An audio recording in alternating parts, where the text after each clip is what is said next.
기도드리겠습니다. 우주 만물을 창조하신 하나님 아버지 앞에 엎드려 감사드립니다. 또 우리를 하나님의 자녀로 삼아주신 것을 참으로 감사드립니다. 또한 말씀 안에서 올바로 살아갈 수 있도록 늘 인도해 주시니 감사드립니다. 오늘 한자리에 모여서 찬양하고 또 하나님 아버지의 기록된 말씀을 통해서 교훈을 얻기를 원합니다. 우리의 마음과 생각을 주님께서 사랑의 손으로 어루만져 주시고 일깨워 주셔서 말씀을 올바로 이해하고 받아들여서 그 말씀이 우리에게 생명이 될 수 있도록 도와주시기를 원합니다. 처음부터 끝까지 주님께서 인도해 주시기를 원하면서 우리를 보내주신 예수 그리스도 이름으로 기도드렸습니다. 네. 반갑습니다. 오늘이 8월 25일이 됐습니다. 이제 더위도 한풀 꺾이고 아주 이제 시원한 그런 계절이 곧 올 것 같습니다. 아직은 조금 덜하죠. 오늘은 지난주에 이어서 창세기 27장의 말씀을 함께 보도록 하겠습니다. 전체를 읽으면 시간이 걸리니까요. 앞부분만 1절부터 4절까지 함께 읽고 읽어가면서 내용을 살펴보도록 하겠습니다. 창세기 27장 1절부터 4절 그냥 같이 읽겠습니다.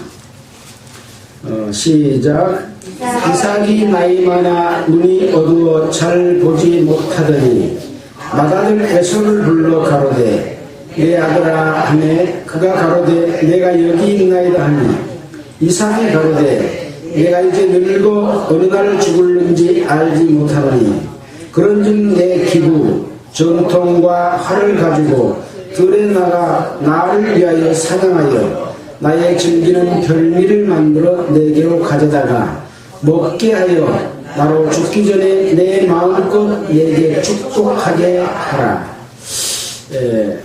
오늘 무슨 일이 일어나고 있는지 앞부분만 읽었습니다. 하나님께서는 우주 만물을 창조하셨고 인간을 창조하셔서 에덴 동산에 거하게 하셨습니다. 그때는 사람이 수고해 먹지 않고 자연적으로 자라서 열매를 따먹는 그런 삶을 살았습니다. 그러나 사람을 만들기 전에 먼저 천사를 만들었습니다. 천사는 부리는 영으로서 하나님의 일을 하는 그런 역할을 해야 되는데 천사도 똑같이 이 자유의지를 가진 영으로 창조되었기 때문에 하나님의 뜻을 따를 수도 있고 거역할 수도 있는데 이 천사가 하나님과 같이 비기려고 하는 마음 때문에 공중에서 쫓겨나는 그런 신세가 됐고 그때부터 지금까지 하나님을 대적하는 일을 해왔습니다.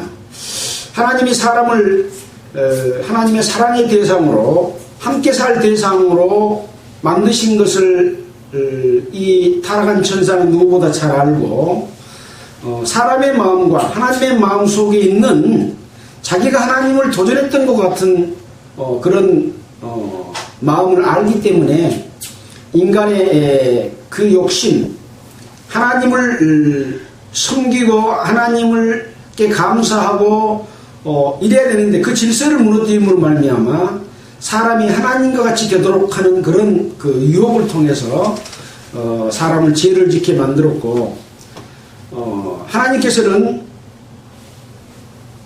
그런 일이 있을 것을 알고 너에게 준 것을 지키라 라고 했는데 지키지 못한 거죠. 그러면서 딱 한 가지 법을 줬습니다. 동산 중앙에 있는 선악을 알게 하는 나무의 실과를 먹지 말라. 먹는 날에는 정령 죽으리라. 이렇게 말씀을 했는데 그것을 지키지 못한 거죠. 그걸 지키지 못한 것은 곧 하나님과 사랑의 관계가 끊어져서 타락한 인간으로 바뀌었고 사람도 저주를 받고 땅도 저주를 받아서 이제 사람들은 수고하고 땀을 흘려야만이 먹고 살 수 있는 그런 세계로 바뀌었습니다. 아담이 자녀를 낳았고 또 세상에 많은 사람이 퍼져서 범죄함으로 말미암아 노아의 홍수 사건이 있었고, 노아 홍수를 통해서 노아의 세 아들 셈과 함과 야벳이 있기 이전에 모든 인류가 한번 멸망당한 적이 있습니다. 그때 당시 사람들은 하나님 앞에 하나님의 진리를 떠나서 질서를 거스려서 해서는 안 될 범죄들을 했기 때문에 그런 벌을 받았다는 것을 교훈으로 주었습니다. 셈과 함과 야벳을 통해서 후손이 번성됐고, 또 바벨탑을 쌓음으로 말미암아 하나님은 사람을 흩어지게 만들어서 사람이 하나님을 떠나서 사람의 방법대로 살 수 없다 하는 것을 알려주는 큰 교훈으로 우리에게 주셨습니다.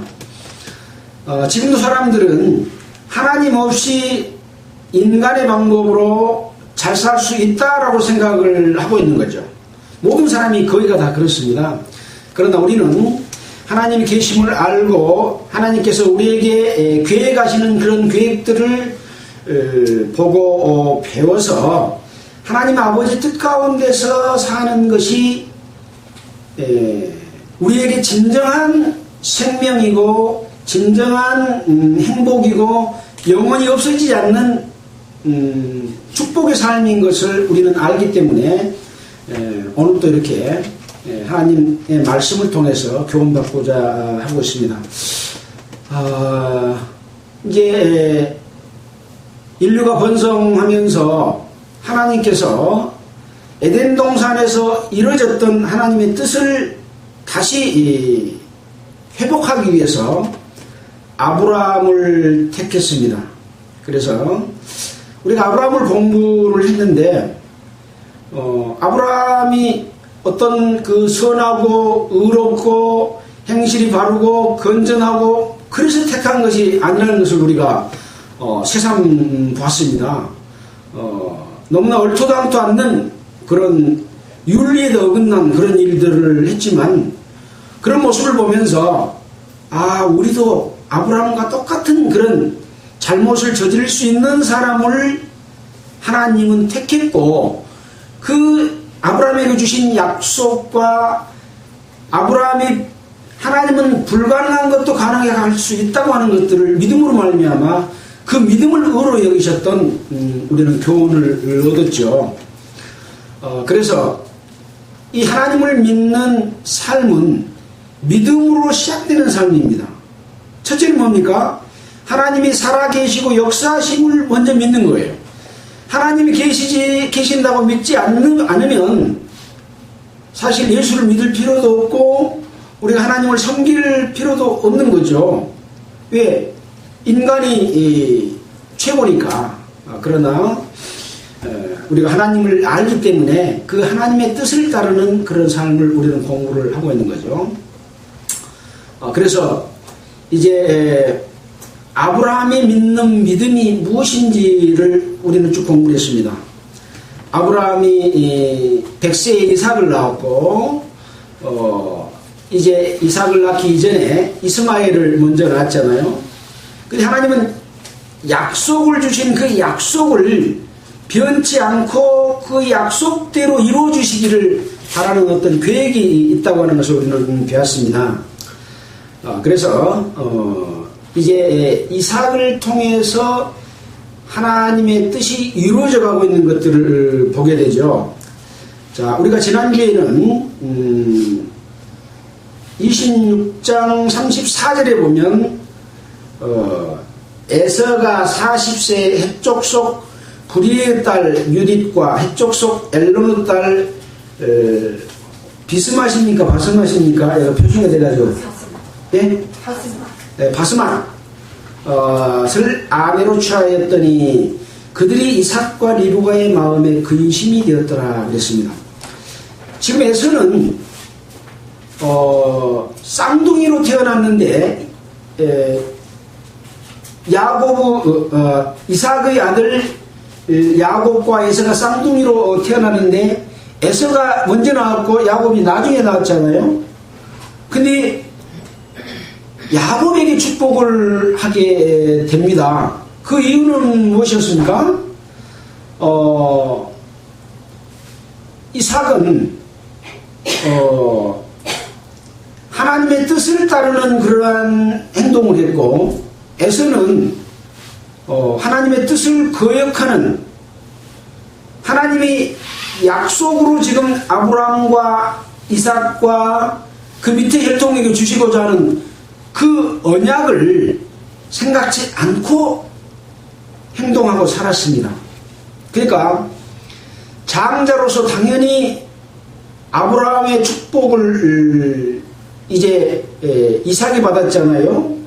그럼 이삭이 낳은 이 야곱과 에서 중에서 에서가 받아야 될 축복인데 그 하나님으로부터 이어지는 약속을 소홀히 경홀히 여겼다 그랬습니다.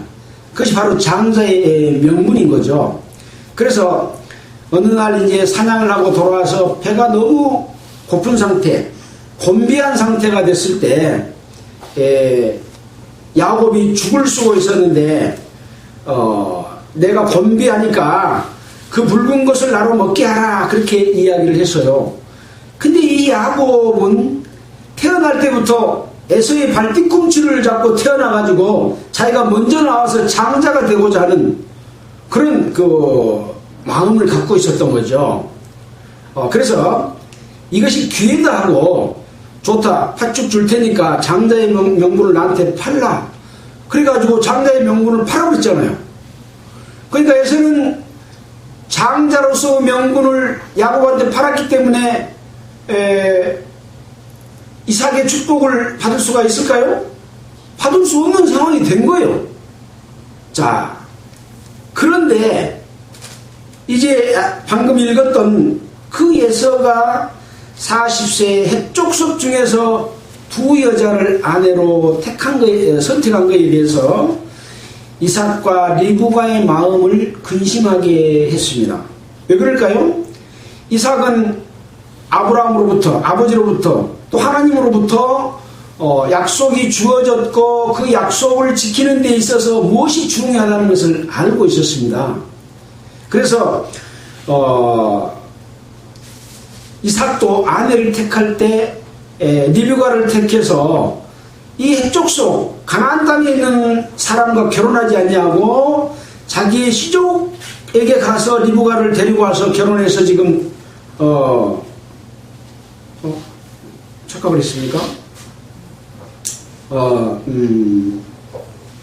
이삭이 그랬죠. 그렇게 해서 지금 야곱과 에서를 낳지 않습니까?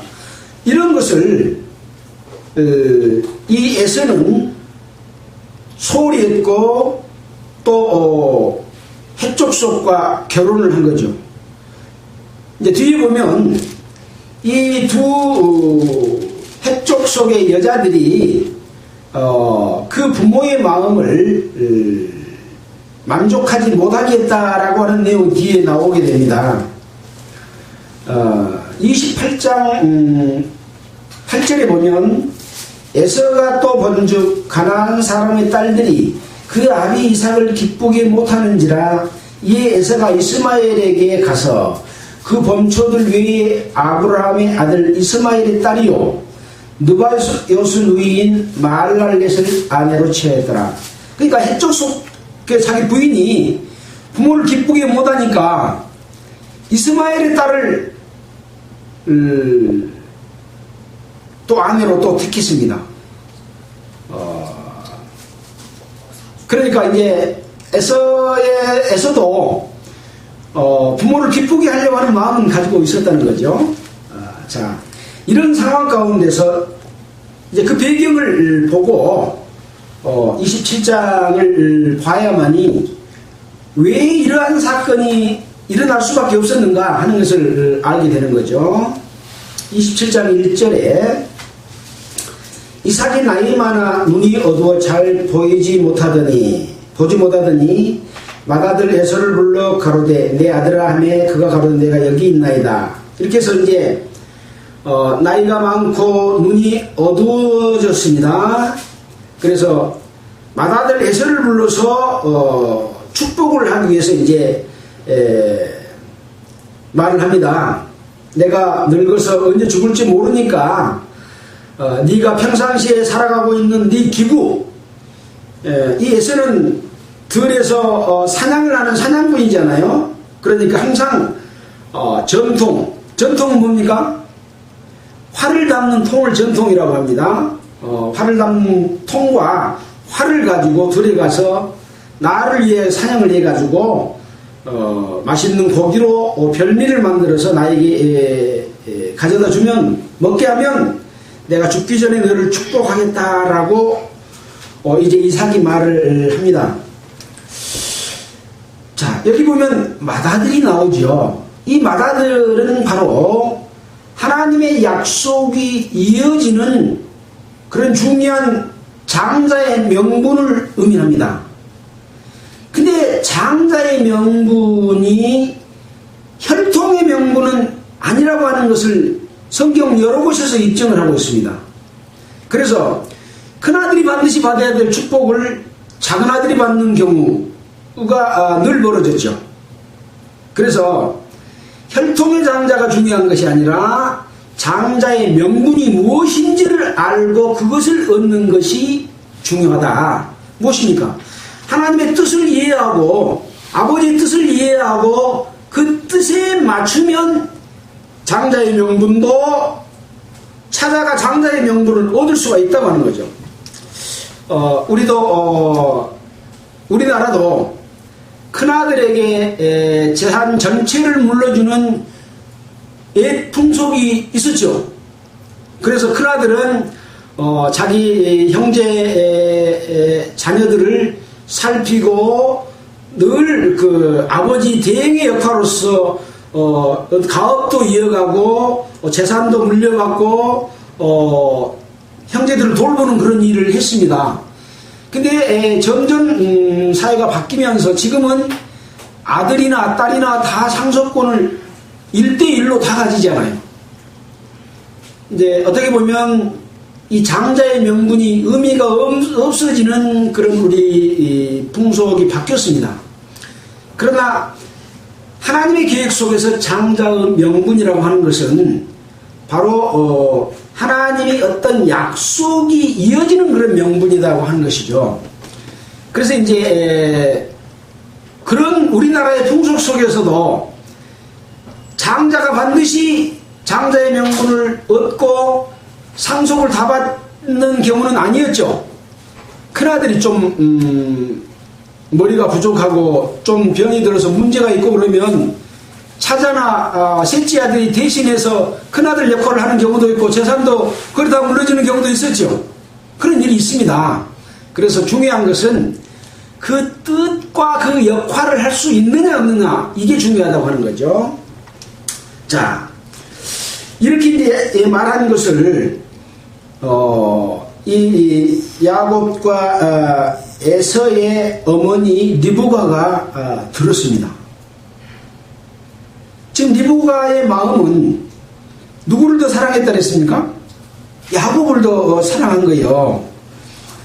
근데 또 에서가 자기의 마음을, 또 이삭의 마음을 걱정하게 했던 사건이 바로 아까 해쪽 여자를 하고 이 며느리들이 효도를 안 해. 그 안 한 내용이 뭔지는 내가 기록이 안 됐어요. 어찌됐든 하나님 아버지의 뜻과 부모님의 뜻을 잘 받들지 않는 그런 일이 있기 때문에 에서에게 장자권이 넘어가면 안 된다라고 생각하고 있는 거죠. 그리고 또 팥죽 한 그릇에 장자의 명분을 판 일을 에서가 알까요?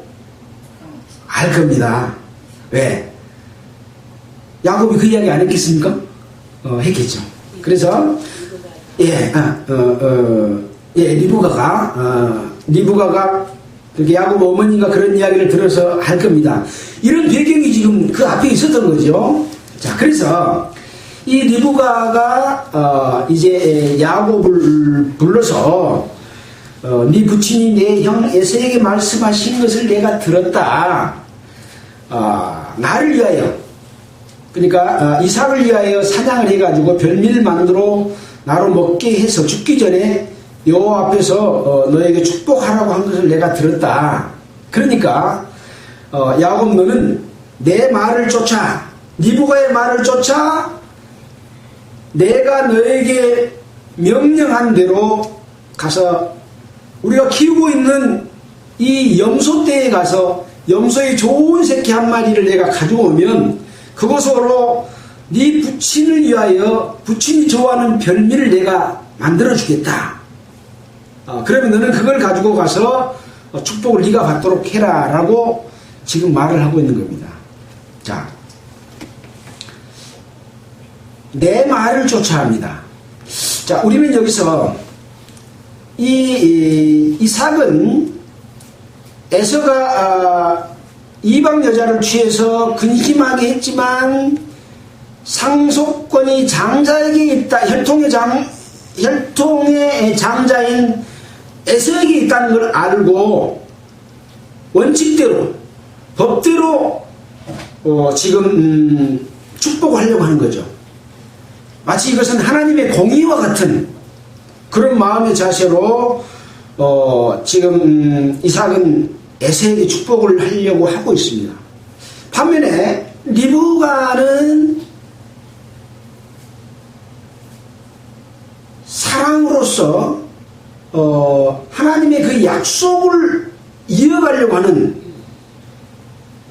언약을 이어가려고 하는 그런 취지에서 마치 모든 것을 다 준비해서 예수 그리스도를 우리에게 주신 것처럼 준비된 염소를 잡아다가 그것도 요리도 누가 했냐? 리브가가 요리를 해가지고 하나님 앞에 어린 양 예수를 드린 것 같이 이 염소를 요리해서 부친인 이삭에게 줌으로 말미암아 축복을 받게 하는 것과 같은 그런 상황이 지금 벌어지고 있습니다. 자, 제가 좀 미리 말씀을 드려서 재미가 없을는지 모르겠습니다. 내가 그것을 가져가 내 부친에게 드려 그로 죽으시기 전에 내게 축복하기 위하여 잡수시게 하라. 그래서 이제 야곱이 그 무친 리브가에게 말을 합니다. 에서는 털 사람이요 나는 매끈매끈한 사람인즉 아버지께서 나를 만지실진데 내가 아버지께 속이는 자가 배일지라 복은 고소하고 저주를 받을까 하나이다. 그러니까 야곱은 에서로부터 장자권을 뺏기는 뺏었지만 이게 지금 아버지한테는 안 통하는 거죠. 예. 그래서 만약에 내가 축복을 받으려고 갔다가 아버지가 나를 만져보고 매끌매끌하면은 누구라고 생각해요? 야곱이라고 생각해서 네가 형의 장자권을 뺏으려고 왔느냐 하고 오히려 저주를 해버릴까 두렵습니다. 라고 말을 합니다. 그러니까 리브가가 대답을 합니다. 어미가 그에게 이르되 내 아들아 너의 저주는 나에게로 돌리고 너는 내 말만 쫓고 가서 가져와라. 저주를 누구에게 돌려요? 엄마한테 돌리는 거예요. 우리가 받아야 될 저주를 예수님인 양에게 싹 넘겨서 저주를 양이 대신 받게 하는 것은 마치 리브가가 대신 받는 것처럼 사랑의 제사잖아요. 그런 것과 같이 저주를 나에게 돌려라 라고 말씀을 합니다. 그래서 그가 가서 취하여 어미에게로 가져왔더니 그가 아비의 즐기는 별미를 만들었더라. 자, 15절입니다. 리브가가 집안 자기 처소에 있는 맏아들 에서의 좋은 의복을 취하여 작은 아들 야곱에게 입히고 이제 야곱을 에서와 같은 모양으로 만드는 겁니다. 그래서 염소 잡았잖아요. 염소의 털을 가죽을 싹 해가지고 그 가죽으로 이제 밑에 보면 손과 목의 매끈매끈한 곳을 딱 뒤집어 씌워가지고 만듭니다. 이 에서의 좋은 의복을 취하였다라고 얘가 기록이 되어 있잖아요. 왜 에서의 옷을 입혔을까요? 에서처럼 네. 냄새가 나요. 보여야 되는데 이게 뭐냐면 장자로서 가지고 있는 그 명분이 들어갑니다.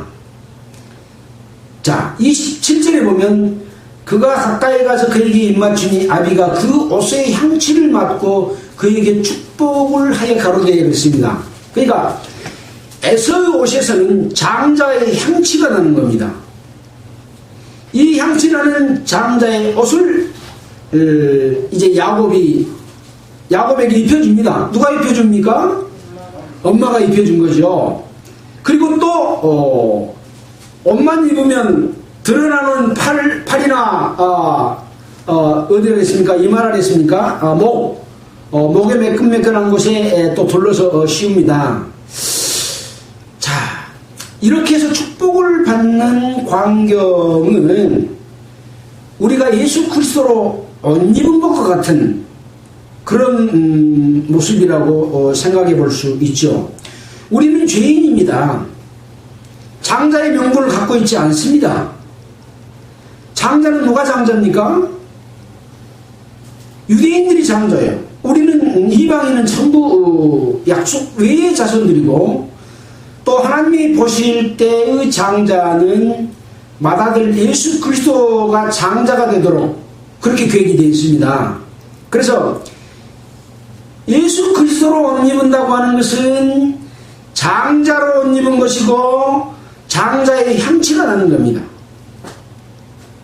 이렇게 꾸며서 이제 하나님 아버지에게 나아가게 되면 하나님 아버지는 눈이 어두워서 이 야곱인지 에서지를 구분하지 못하고 옷에서 나는 향취와 만져보는 이 그 감촉으로 소가 넘어가 준 거죠.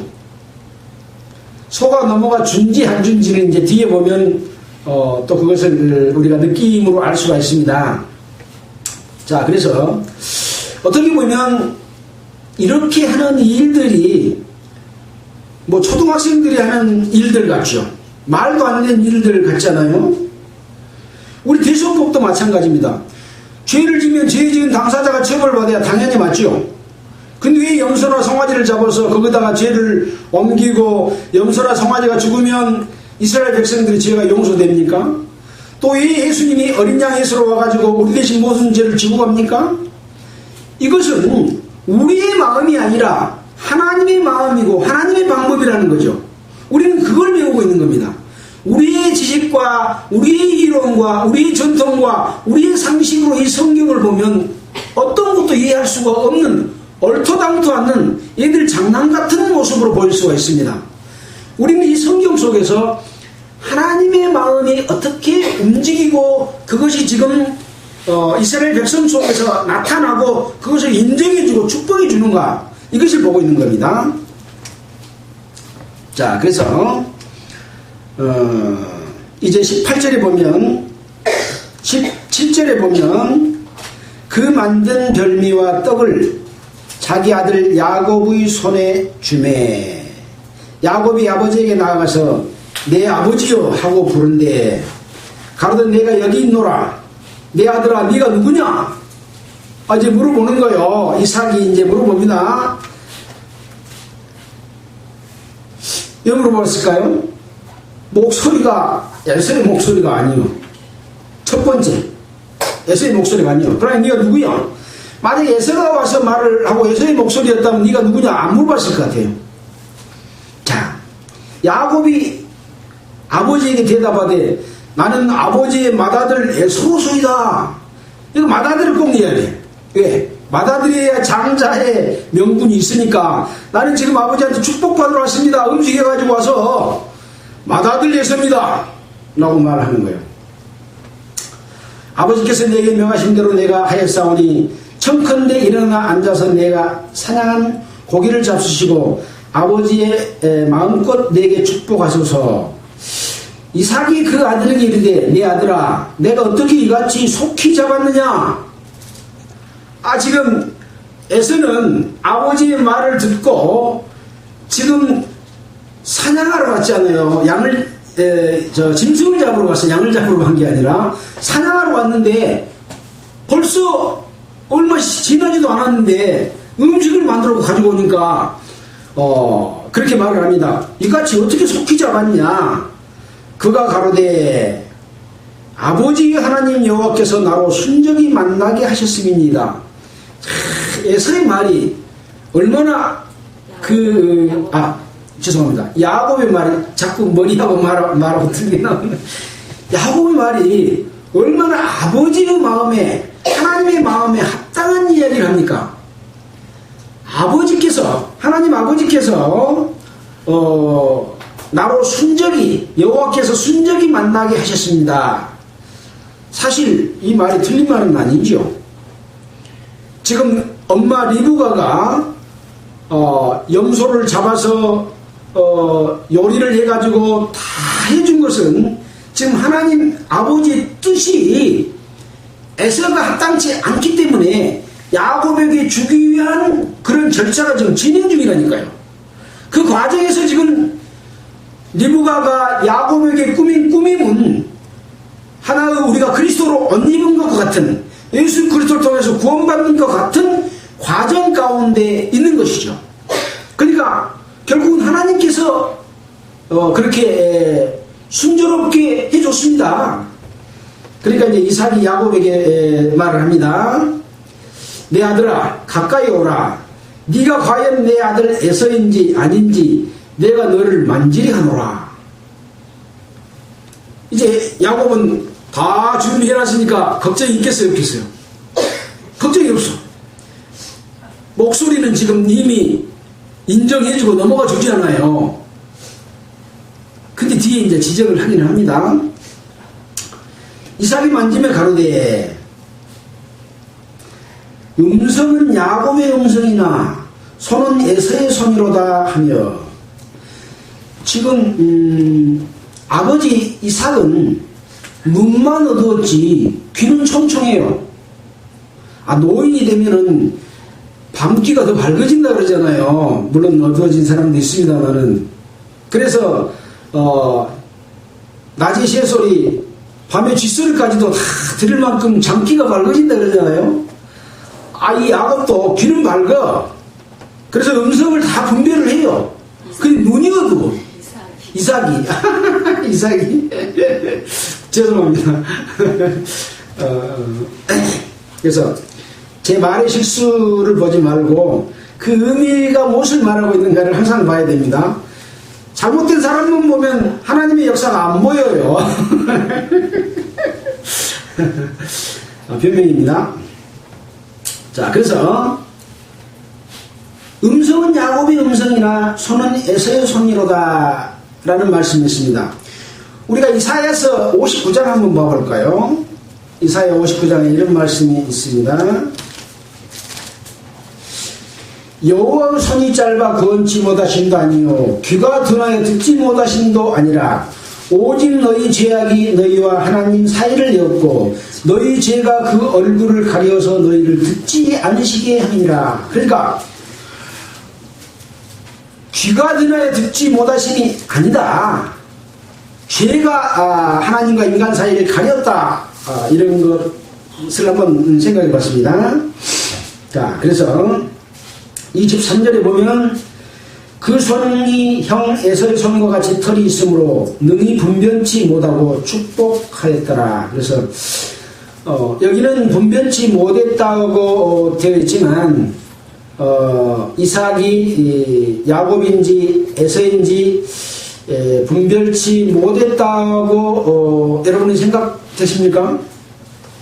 저는 이것이 하나님이 죄인을 구원해 주시기 위해서 예수 그리스도를 주실 때 그 죄가 어떻게 용서되는가 하는 과정을 보여주는 모습이기 때문에 하나님은 그걸 다 아시고도 그 죄인을 받아들인 것과 같이 야곱이 행한 이 염소털로 옷 입고 장자의 옷을 입고 지금 음식을 해가지고 오는 음식은 여기서 무엇입니까? 하나님 앞에 드리는 제사의 제물과 같습니다. 속죄 제물과 같은 거죠. 이 음식을 드시면 축복해 줍니다.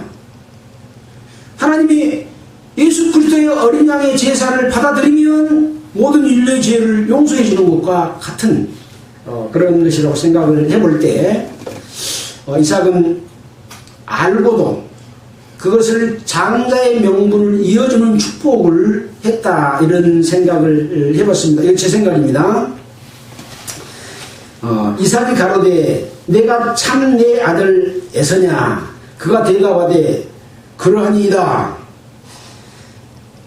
내가 장자인 에서입니다 라고 야곱이 말한 것은 세상적으로 보면 거짓말입니다. 그렇죠? 속이는 것과 같이 들립니다. 그러나 이 야곱은 장자의 명분이 중요하다는 걸 알고 발뒤꿈치를 잡고 나왔고 팥죽 한 그릇에 형으로부터 장자의 명분을 아주 합법적으로 양심적으로 하나님 앞에서 장자의 명분을 팥죽으로 샀습니다. 다만 절차에 있어서 이제 어머니가 도와주셨고 또 아버지는 목소리는 다 알고 있지만 축복을 해주시는 그런 과정을 거친 거죠. 우리가 그리스도로 옷 입은 자가 하나님 앞에 나아갔을 때 네가 내 아들 맞냐? 네가 하나님의 나라를 유업으로 받을 내 아들이 맞냐? 라고 물어봤을 때 우리가 누구를 힘입어서 예 맞습니다 라고 대답을 합니까? 예수 그리스도의 피의 공로를 의지해서 예수의 이름으로 우리가 예수로 옷 입었기 때문에 네 자신있게 예수의 공로를 의지해서 그 피의 공로를 믿고 네 맞습니다 하고 말하는 것처럼 야곱은 당당하게 대답을 한 거죠. 그래서 상속을 얻지 못할 자인 찾아가 장자권을 얻어서 하나님의 아버지의 축복을 받는, 또 다르게 말하면 하나님의 축복을 받는 자녀가 되는 과정이라고 생각도 되어집니다. 그래서 그리스도로 옷 입은 마치 아들과 같이 대답하되 그러하나이다. 이삭이 가로되 내게로 가져오라. 내가 아들의 사냥한 고기를 먹고, 이제 앞에는 축복하였더라라고 말하면서 그 뒤에는 그 축복하기 전에 있었던 내용을 설명을 해줍니다. 성경 설교는 이러한 부분들이 상당히 많습니다. 이것은 성경을 기록한 그 유대의 그 문학적인 구조에 따라서 A는 B, B는 A 뭐 이런 그 구조 때문에 설명을 뒤에 하는 경우도 있습니다. 이삭이 가로되 내게로 가져오라. 내 아들의 사냥한 고기를 먹고 내 마음껏 내게 축복하리라. 야곱이 그에게로 가져가 그가 먹고 또 포도주를 가져가며 그가 마시고, 자 고기도 먹고 또 포도주를 가져갔습니다. 자 이제 우리는 예수 그리스도의 제사를 피의 제사를 하나님이 받아서 인류의 죄를 용서하시고 구원받은 하나님의 백성들에게 예수 그리스도께서 만찬을 하도록 명하신 일이죠. 떡과 포도를 주면서 이 떡은 내 몸이다. 내 몸을 먹어라. 내 몸에 참여해라 라고 말하고, 또 포도주를 주면서 이것은 내 피다 라고 말하면서 함께 먹고 마시고 늘 예수 그리스도의 은혜를 생각하고 하나님께 감사드리는 그런 그 교제의 삶, 그리스도 안에서 하나 되는 삶을 하라고 하는 그런 것과 같은, 그래서 그 아비 이삭이 고기도 먹고 음식도 먹고, 사실 그 음식에서 이제 고기를 말하겠죠. 또 떡을 말하겠죠. 그래서 포도주도 마시는, 그러면서 이제 그 축복이 임해지는 그런 상황입니다. 26절에 그 아비 이삭이 그에게 이르되 내 아들아 가까이 와서 내게 입맞추라. 그가 가까이 가서 그에게 입맞추니 아비가 그 옷의 향취를 맡고 그에게 축복하여 가로되, 이 옷의 향취는 장자의 옷의 향취입니다. 이제 이 모든 것을 이삭은 장자로서 야곱을 인정하고 복을 내리는 거죠. 내 아들의 향취는 여호와의 복 주신 밭의 향취로다. 하나님의 언약은 그 언약 가운데서 이루어질 그 조건인 밭의 향취라고 하는 거죠. 우리가 하나님의 아들로 태어나기 위해서는 먼저 회개하고 돌이켰을 때 예수 그리스도가 그 사람에게 들어온다고 그랬잖아요. 우리가 세상에서 하나님을 모르고 내 마음대로 살았던 이것이 정말 하나님 앞에 큰 죄라는 걸 알고 그 죄 때문에 죄를 용서해 주십시오 하고 고민하는 가운데서 그 밭을 정화하는, 돌짝밭을 갈고 돌을 골라내고 또 아사리가 있는 것을 전부 낫으로 베고 이 옥토로 만드는 그런 마음밭을 가는 것과 같은 그런 향취나는 장자의 그 환경, 여호와의 복 주신 밭의 향취로다 라고 말씀하는 거죠. 하나님은 하늘의 이슬과 땅의 기름짐이 풍성한 곡식과 포도주로 내게 주시기를 원하노라. 그래서 이제 하늘의 이슬은 늘 곡식을 자라게 하는 물입니다. 물. 비가 내려서 곡식을 자라게 합니다만은 사실은 원래 하늘의 물층이 있고 땅의 물층이 있고 공중에 안개가 피어올라서 아주 그 식물이 자라기 적합한 환경일 때에는 이 이슬이, 하늘에 내선 이슬이 곡식을 자라게 한 것과 같은 그런 상황인 거죠. 그래서 그 이슬이 내린다고 하는 것은 하나님이 축복 속에서 인간이 먹을 양식, 또 다른 영의 양식 이런 것들을 풍성하게 먹을 수 있도록 해놓은 거죠. 땅의 기름질이 풍성한 곡식과 포도주로 주시기를 원한다.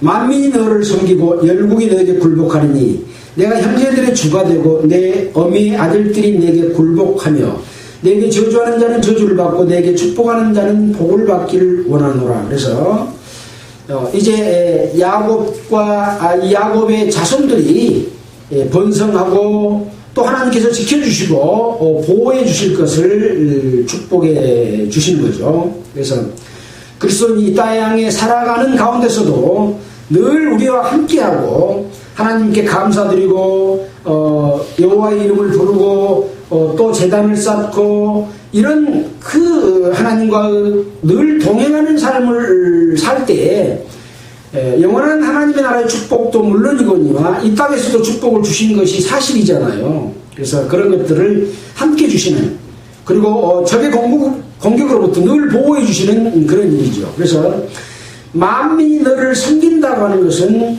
이제 나중에 가서는 만왕의 왕이신 예수 그리스도, 또 만주의 주이신 예수 그리스도와 함께 우리도 예수 그리스도 안에 속해서 우리가 받을 왕같은 제사장으로서 축복도 함께 들어있다고 생각할 수가 있겠습니다. 30절입니다. 이삭이 야곱에게 축복하기를 마침에 야곱이 그 아비 이삭 앞에 나가자 곧 그 형 에서가 사냥하여 돌아온지라. 이 축복은 다 끝났어요. 근데 끝났는데 에서는 그때서야 이제 고기를 잡았고 왔습니다. 그리고 그가 별미를 만들어서 아버지에게 가지고 와서 아버지여 일어나서 아들의 사냥한 고기를 잡수시고 마음껏 내게 축복하소서. 이것은 지금 누가 잡은 고기고 누가 만든 음식입니까? 에서가 만든 거예요.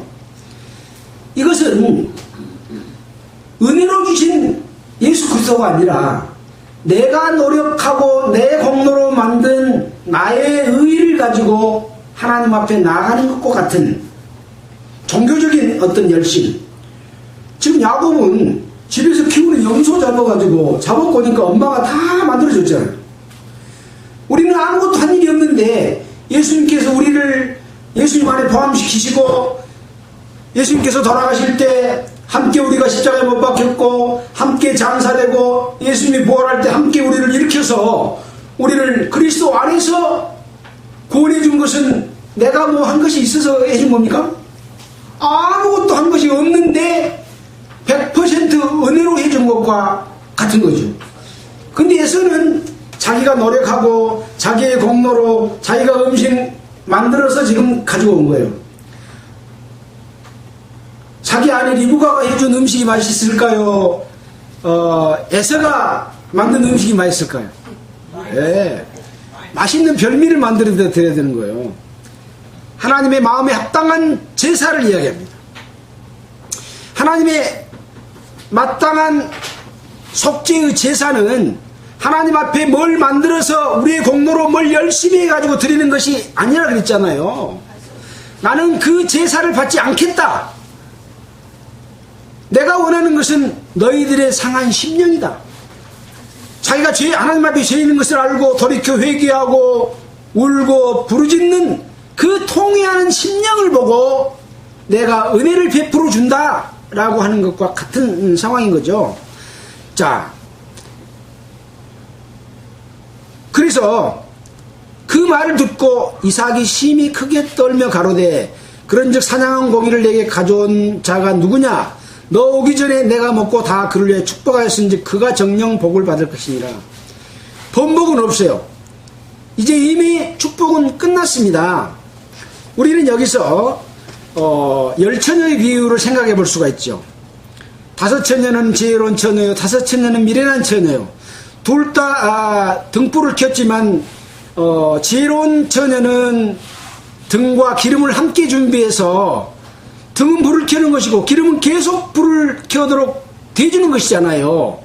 근데 미련한 5처녀는 기름이 없으면 불이 꺼져가는 거예요.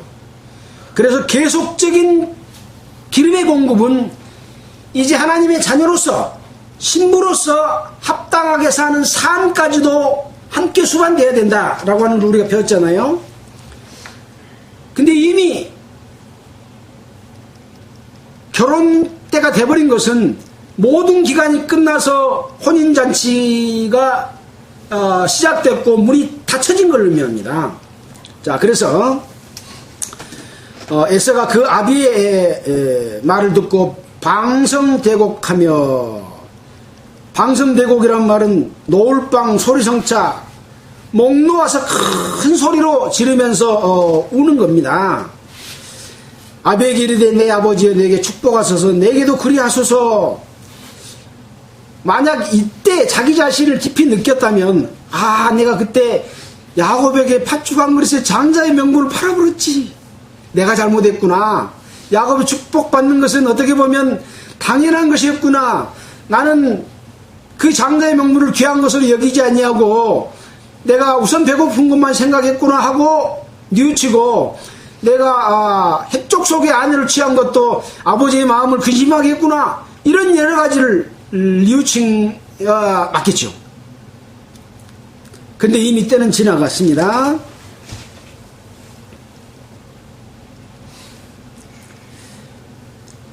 그러면서 내게도 축복하소서 내게도 그리하소서라고 말합니다. 이삭이 가로되 내 아우가 감교하게 와서 내 복을 빼앗았도다. 에서가 가로되 그 이름을 야곱이라 함이 합당치 아니하니까 그가 나를 속임이 이것이 2번째니라. 왜 야곱이라고 그랬다 그랬습니까?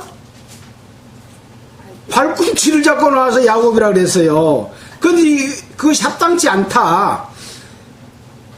발꿈치 잡고 나온 건 합당치 않을지라도 장자의 면문을 산 것은 합당하죠. 그래서 그러나 에서는 그것을 화가 나게 받아들인 거죠. 이거 나를 속인 것은 2번째입니다. 팥죽 한 그릇에서도 그랬고 또 오늘 축복받는 것도 나를 속여서 받았습니다. 2번째나 됩니다. 라고 말을 하고 있습니다. 나의 장자의 명분을 빼앗고 이제는 내 복을 빼앗았나이다. 그러면서 다시 이제 아버지께 말합니다. 나를 위하여 빌복을 남겨놓지 않았습니까? 그래서 이제 이삭이 또 대답을 합니다. 너의 주로 세우시고 그 모든 형제를 내가 그에게 종으로 주었으며 곡식과 포도주를 그에게 공급하였으니 내 아들아 내가 너에게 무엇을 할 수 있겠냐? 아무것도 할 수 없다. 한 번 닫힌 구원의 문 또 열려지지 아니려 하는 찬송가처럼 구원의 문이 닫히면 다시 열어지지 않는다 라고 하는 그런 의미라고 생각해 보게 됩니다. 이제 에서가 아비에게 말하되 내 아버지여 아버지의 빌복이 하나뿐입니까? 라고 말합니다. 빌복이 남아있을까요? 없을까요? 안 남았습니다. 빌복은 하나밖에 없습니다.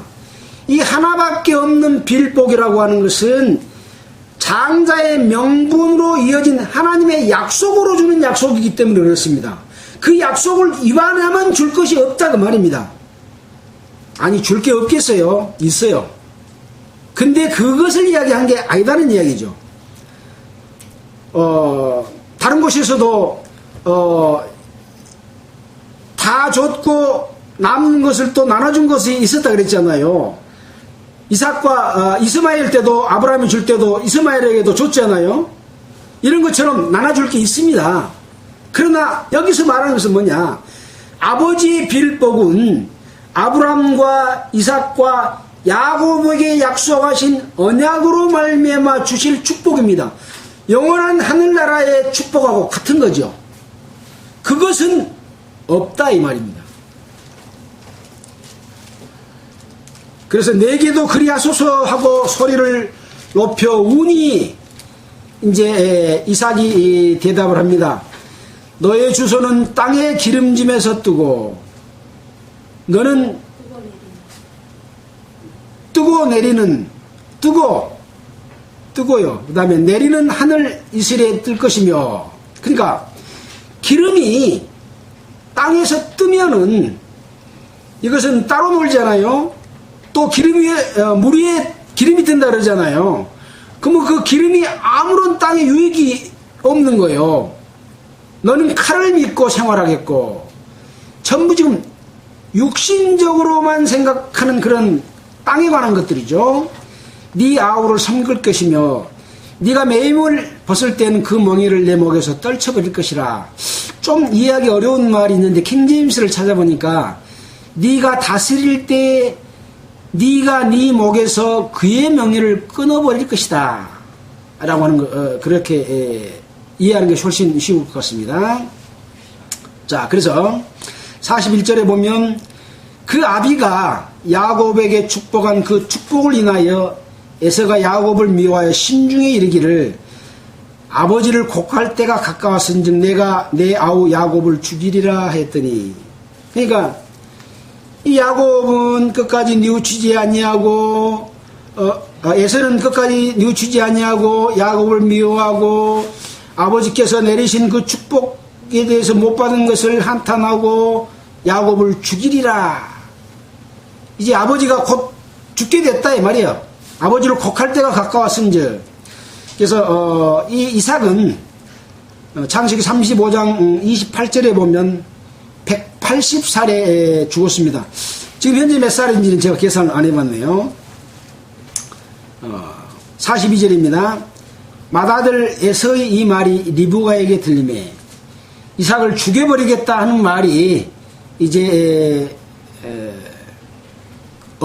야곱의 어머니에게 들렸습니다. 그래서 작은 아들 야곱을 불러서 네 형 에서가 너를 죽여 그 한을 풀려고 하니 너는 나의 말을 쫓아 일어나 하란으로 가서 내 오라버니 라반에게 피하여 내 형의 노가 풀리기까지 몇 날 동안 그와 함께 거하라.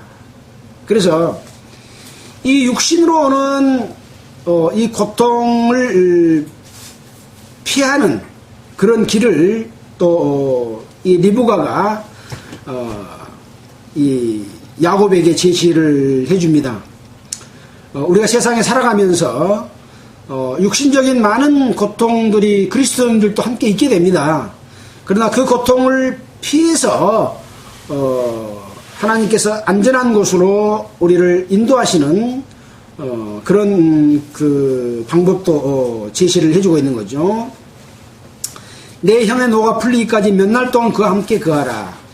네 형의 분노가 풀리면 내가 너한테 연락할 테니까 다시 돌아와라. 어째 지금 야곱도 잃고 에서도 잃겠냐. 어떻게 보면 이제 야곱을 죽이면 에서를 잃는다고 하는 것은 에서는 살겠죠. 그러나 하나님 앞에서 봤을 때 야곱을 죽인 에서가 살아있다면 무슨 의미가 있겠습니까? 이제 그런 의미로서 어찌 하루에 너희 둘을 잃으랴 그런 말씀을 했습니다. 46절에 보면 리브가가 이삭에게 이르되 내가 햇사람의 딸을 인하여 나의 생명을 싫어하거늘 야곱이 만일 이 땅의 딸들 곧 그들과 같은 햇사람의 딸 중에서 아내를 취하면 나의 생명이 내게 무슨 재미가 있으리까. 자, 이제 리브가가 자기 남편에게 말합니다. 지금 이미 에서가 햇사람을 아내로 삼았기 때문에 마음에 근심하게 했잖아요. 근데 야곱까지 또 이 땅의 딸들과 결혼을 하게 되면 어떻게 되겠냐, 우리 생명에 무슨 재미가 있겠냐 라고 말하면서 이제 이 구실을 삼아서 이제 자기 이 오라버니가 있는 라반이 있는 하란으로 지금 보내는 거죠. 나중에 이제 야곱은 라반의 삼촌 집에 가서 거하면서 결혼을 해가지고 나중에 12아들을 낳는 그런 과정들은 나중에 나옵니다.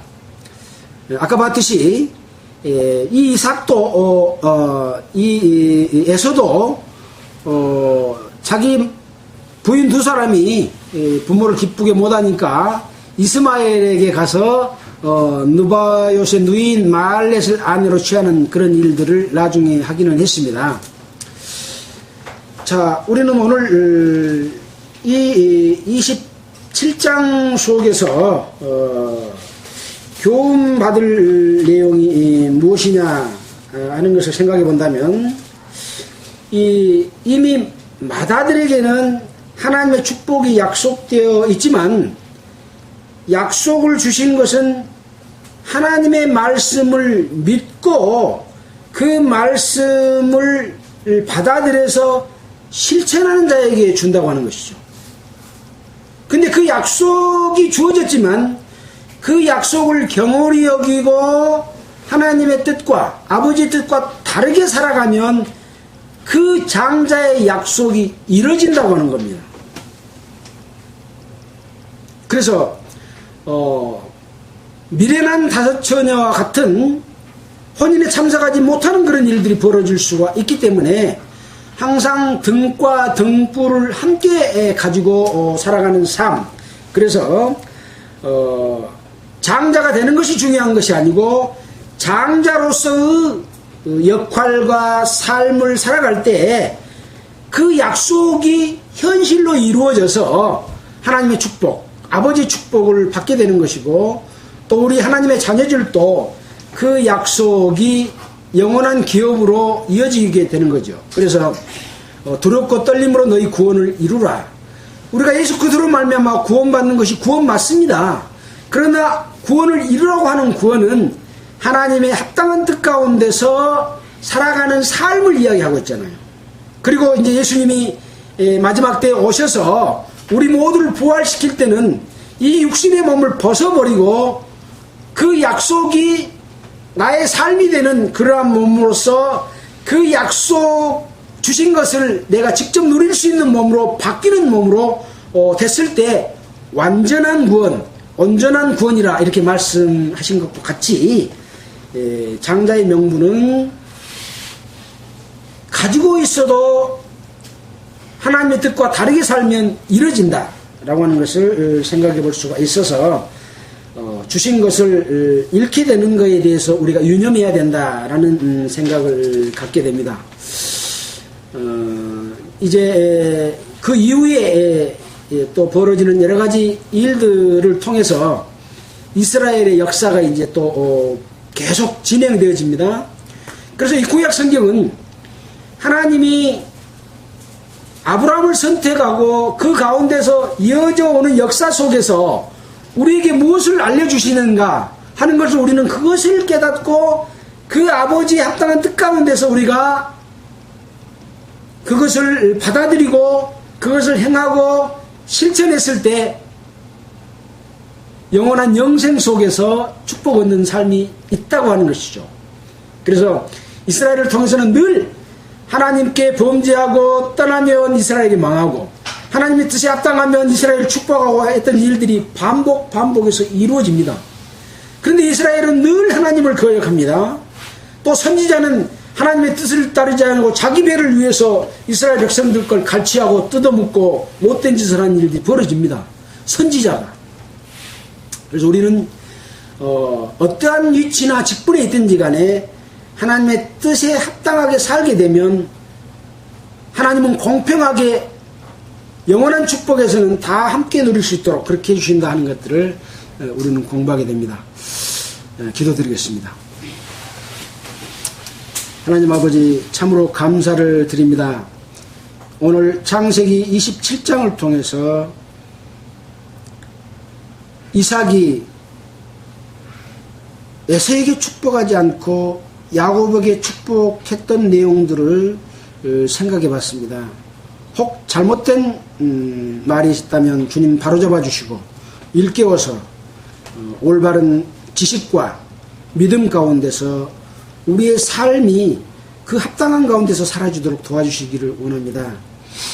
아직 구원받지 못한 사람들이 있다면 거듭나게 해주시고 하나님의 자녀로서 이러한 대열에 함께 참여하도록 전도의 문을 열어주시기를 원합니다. 주님 감사합니다. 우리 주 예수 그리스도의 이름으로 기도드렸습니다. 찬송가는 253장 하겠습니다.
싶구나.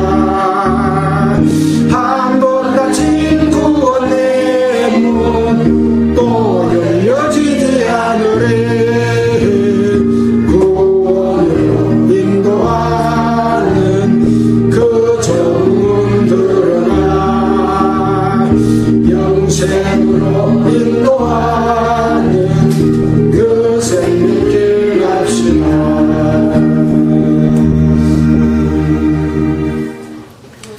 감사합니다. 마치겠습니다.